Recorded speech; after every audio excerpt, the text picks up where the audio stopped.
भाजप शिवसेना कार्यकर्त्यांमधला वाद दिवसेंदिवस विकोपाला जात असल्याचं दिसते। मुंबईतल्या बोरिवलीमधल्या भगवती रुग्णालयाच्या उद्घाटनादरम्यान शिवसेना आणि भाजपचे कार्यकर्ते आमने-सामने आले।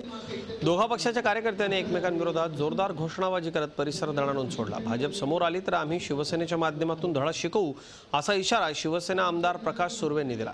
मुंबईत पावसाचा जोर वाढल्याने भाजप शिवसेनेलाही जोर आल्याचं मार्मिक भाष्य भाजप खासदार गोपाळ शेट्टी यांनी केलं।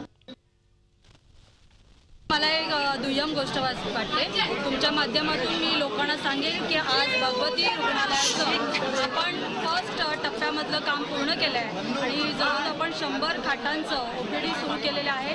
त्यात इमर्जन्सी म्हणजे ICU 10 खाटा आपण उपलब्ध करून दिलेल्या आहेत। शववाहिनी आपण त्यात उपलब्ध केले आहे, रुग्णवाहिनी उपलब्ध केलेली आहे आणि त्याचप्रमाणे आपण तिथे परिचारिका प्रशिक्षण केंद्र पण ओपन केलेलं आहे। आमचा शिवसैनिक हा माथेफिरू आहे। हा कुठलाही अन्याय आणि काही बरगळलेलं कोणी आम्ही सहन करणार नाही याचं एक प्रत्युत्तर होतं। आमच्या नेतृत्वावर कोणी काही बोलेल तर ते आम्ही अजिबात खपवून घेणार नाही। त्यांना योग्य धडा शिकवल्याशिवाय आम्ही शिवसैनिक गप्प बसणार नाही। झी 24 तास रहा एक पाऊल पुढे।